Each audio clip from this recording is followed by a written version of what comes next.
Welcome back, Barton RV and family. This week on Barton's RVing, we will be going on a canyon rim trail walk. Me and Billy Mata will do that, about a 2.5 to 3 mile walk. We didn't get as far as we wanted because we had to come right back, and the reason being is we had a 10 o'clock scheduled pictograph guided tour, and you actually have to pay for that, so we didn't want to miss that. Billy, the dog, wasn't included in that. He's not allowed. So this trail, the guided tour, it's not that long, but what it is a lot of steps. It was a lot of steps. If you aren't good at doing steps, do not go on this tour. I don't know why they didn't give any warnings about that. So there's a couple people that they couldn't make it or was right on the bubble about passing out. So saying all that, we did that guided tour, but when we came back, we were tired.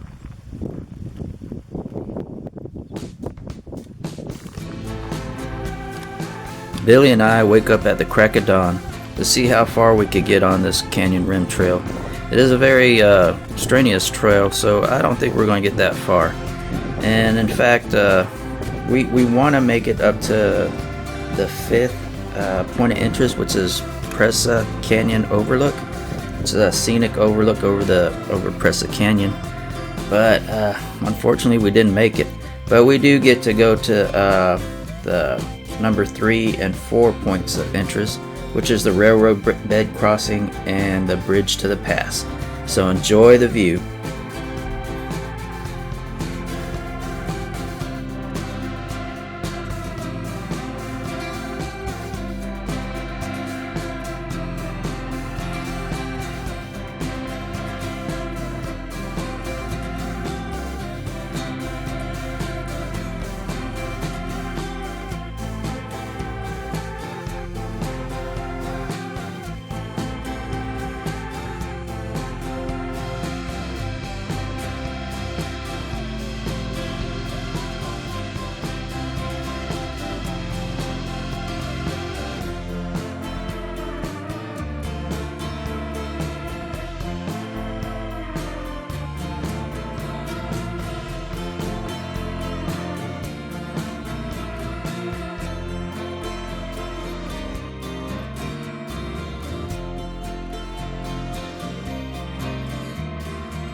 The first part of that trail was actually the Rio Grande Trail. That's about a half mile, was just straight caliche roads, not too many things interesting. Once we went over that railroad track, we hit the Canyon Rim Trail, and that's when we started seeing the impressive and scenic views.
The camera can't actually give you all the depth and beauty that I was just seeing out there.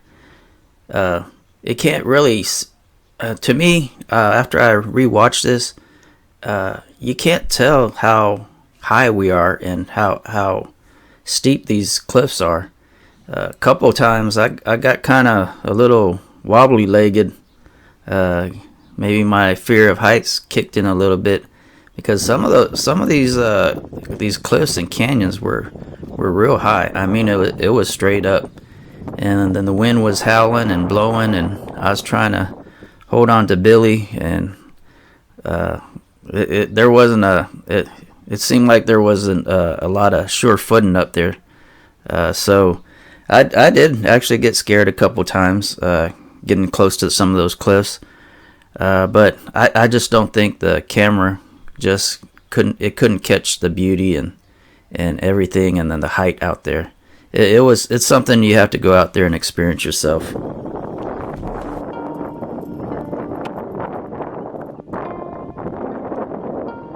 Yeah. It's odd.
This is the exhibit inside of the visitor center at Seminole Canyon State Park. Basically, it's going over the people that lived in this area at least 4,000, 6,000 years ago. Some of the arrowheads and stuff you could find out here. I really didn't find any arrowheads. Then there's the pictographs that we'll be seeing when we go down there. And we will go into this little area right here. This is a little exhibit on how the people lived. They're pretty much, I guess you'd call them cave people. I don't know what you really would classify them, cave people, or maybe pre-American, Native American people. But this is basically how they lived. It was a pretty rough life out here. Before, I I did read some literature that it was like a real wooded area, but then the environment changed to more of a desert area, so these people had to survive because a lot of the game animals left and all that stuff. And then later on, the people that lived here were Apache Indian, Lipan Apache, and I guess Mescalero Apache. Then the white settlers came in and found out this was good for cattle, especially sheep and goats. So it turned to like maybe a major sheep and goat producing area for Texas. And then the railroad came. When the railroad came, they're kind of a little destructive. They said a lot of the graffiti in there is caused by railroad, and some is caused by the ranchers. So it wasn't too good to have that in there. And we're going to study some 3,500, 3,800-year-old pictographs. Going to go back in time about that far, and these guys were little hunter-gatherer guys. Lived in this area for 12, 14,000 years. Of course, that's all in archaeology, and the cutting edge of archaeology, that's all up in the air right now, right? But still, we're thinking 12, 14,000 years of occupation in this area. Maybe a whole lot more. At any rate, when we get down into the canyon, you can see there's plenty of water in the canyon.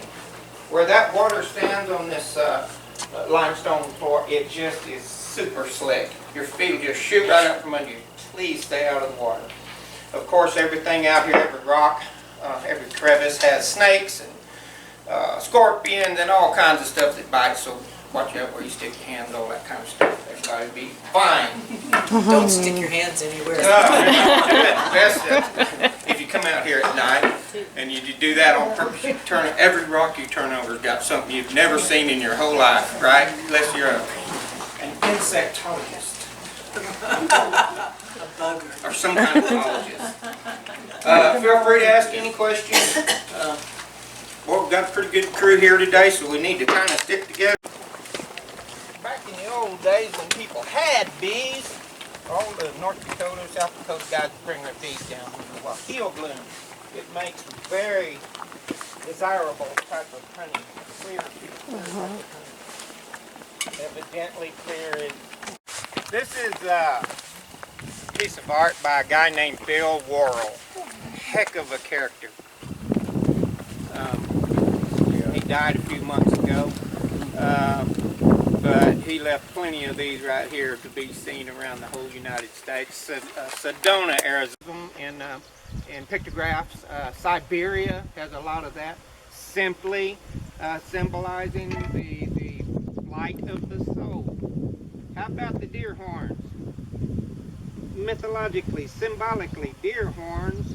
The deer drops its horns every year, grows new horns, death and rebirth. Just like a snake sheds its skin, death and rebirth, all this kind of stuff. Symbolism, that's what we see in the pictographs. I did say there was a lot of steps on this trail, but I didn't film them because actually it was so steep that we needed both our hands to go down these steps and go up the steps. Some of them didn't even have handrails, so a lot of the going up and down wasn't filmed. And so the lechuguilla also has a bulb that you would cook like that. When we get into the big shelter over there, we'll go a little bit more into how they cooked those foods. But that would be a very important food source when you were deciding to stay at a particular place for any amount of time. Would be that there's plenty of soto bulbs and no protein. Ocotillo right here just put these leaves on in the last few days, and they will have bright red or orange Christmas tree type blooms here in just another day or two. There's the lechuguilla I'm talking about.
It's amazing how prehistoric man was able to have enough energy to survive in this place and then take the time to make these pictographs. After I did my morning hike and these stairs on this tour, I had very little energy and had to take an hour nap.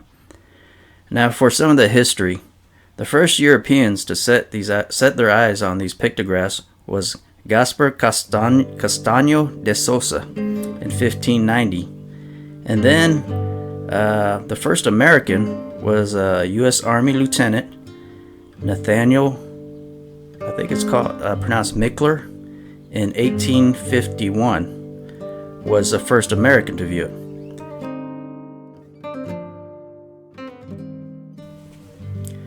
Later on, after the Civil War, the U.S. Army blasted a wagon road through the Pecos Canyon. Most of the work was done by black Seminole scouts, and that is where Seminole Canyon gets its name.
Hi guys, Kathy here from Bartons RVING. We are here at Seminole Canyon State Park. We're getting ready for dinner. It's Saturday. It is very hot outside, so we've been inside mostly after our hike. We've been inside trying to stay hydrated. So right now I'm inside prepping. I'm cutting our lettuce, tomato, and pickles, and I'm going to make guacamole dip. So yeah, that's what we're going to have. And I made sun tea yesterday, but Donnie didn't get me recording it. So but here's our beautiful sun tea. Came out really dark. And I already cut up the lettuce, pickles, and tomato. And right now I just put my guacamoles. Well, I shouldn't say guacamole because it's not guacamole yet. But my avocados are in the bowl and I'm about to make that guacamole. And then, yeah, so give me just a moment and I'll show you the finished product. So right now, I'm prepping, but I've already cut the lettuce. I put the pickles in their little tray and I sliced up some tomatoes. We're going to put some of the seasoning that my cousin Leanna and her son will make. It is so delicious on burgers, briskets, and chicken. I think Donnie's told you we use it about on everything. And I am about, oh, and I made sun tea yesterday. Donnie forgot to show you me making sun tea. Came out pretty dark, really good. And I'm about to have a glass with a lot of ice. And these are our burgers. They're still a little frozen. Kept them in our Cody cooler. That's my cooler. Love it. So yeah, and then right now I'm about to make guacamole dip so we can have it with our Julio's chips that we bought in Del Rio. So alrighty, let me show you making the guacamole dip. Okay guys, here I am getting ready to prep my avocados to turn them into guacamole. Bought this cute little gadget right here to squeeze my limes I'm about to add. I usually add half, but depending on your taste, I do like it to taste a little bit more on the lemony lime side. So, you go with that. Allow a little bit of salt to taste. A little bit of pepper.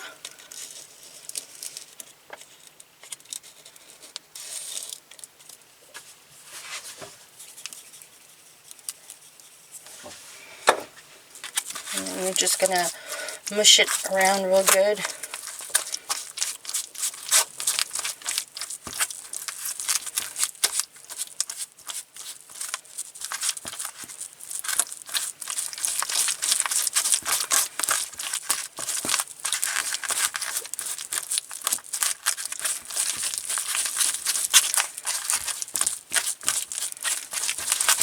Just keep smashing. I like mine a little real smooth. You can add, there's a seasoning that I like that I buy from H-E-B that gives it like more of a cilantro, more spices like garlicky and stuff in there. But I like it basic. The girls at work like it like this too. Just salt and pepper to taste, a little bit of lime. And there you have it. Give it a little taste.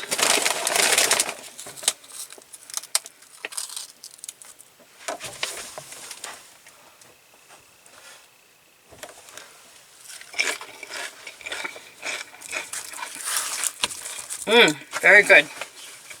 Okay, we're gonna go check Donnie outside.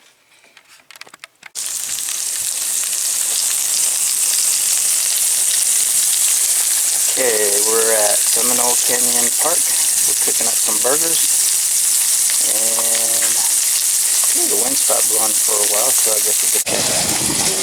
Okay, we're here from Seminole Canyon, and me and my baby, we're about to do some burgers. Got some Julio's salsa. Guacamole dip and some of this again. The park's been pretty good so far. We went on a hike. Ooh, this one's probably going to mess it up. We went on a hike earlier this morning. It was pretty strenuous. I thought it was going to be pretty easy. What do you think? Yeah, it was easy going down. There was a lot of stairs and stuff to go down, and until you go down there, you don't realize that you're looking at all the scenery, looking how beautiful the canyon is and everything, and you're just going down, down, down. And then you realize at the end of the hike, you're like, oh crap, I have to make it all the way up. So on the way back was a little strenuous because we aren't the most active, but we like to do this sort of stuff. So yeah, after that, we had lunch. We took long naps. Flip the burgers. Yeah, took long naps and just rested the majority of the day. So now we're gonna eat dinner, and then just relax and enjoy the evening. Hopefully the sun will go down and it'll cool things off here in the desert. Oh yeah, and I do not have enough subscribers to do a live stream. So Not yet. more subscribers, please. More thumbs up and more subscribers, and follow us on YouTube. Yeah. We do have an Instagram now account. It's under Bartons RVING, correct? Yeah. And I have my YouTube channel, so I'm not YouTube channel, my Facebook. Sorry. And a lot of y'all, I usually post it up on there, and a lot of y'all go through there and go check out our YouTube. So we appreciate it. We've got 40 subscribers now, so we're gonna do something fun once we hit 50. So we need 10 more people. Okay, and then I'm just gonna give you a quick walk around through our site, and then we'll sign off from there. Bye. Bye from Captain, not bye from me. Here's the burgers.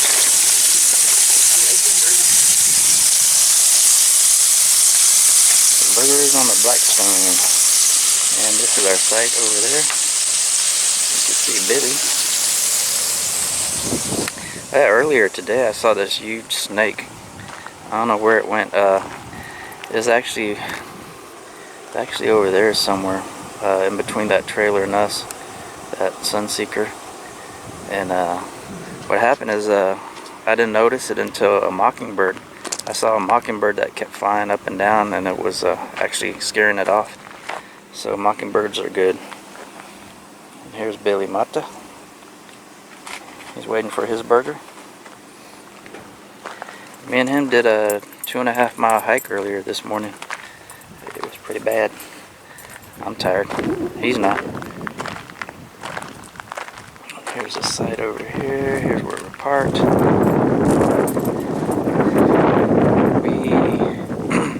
We are in site number 8. I always pick the one close to the restroom. See the restroom right there.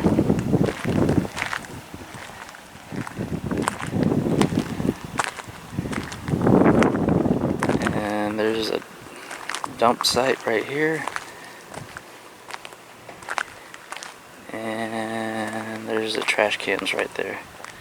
And oh, look, there's a big teepee up there now. Up on the hill. So I always pick sites close to the restroom. Just makes it easier for us. And there's a birding trail back there too. That's pretty cool.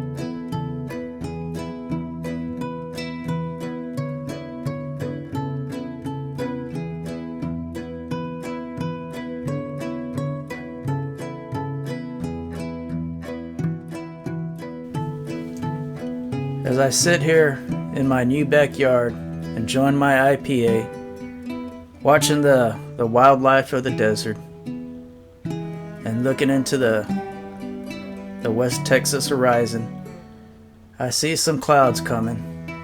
I wonder if that's bad weather coming up. Who knows? But this sunset is just so beautiful out here in the West Texas desert. But later on that night, yeah, we did hear, well, actually we didn't hear any thunder. We did see some lightning. And who knows what's going to happen, but I don't think we'll get any bad weather tonight. It seems way off in the distance. So thank you everybody for watching Barton RVing, and come and join us for next week's adventure.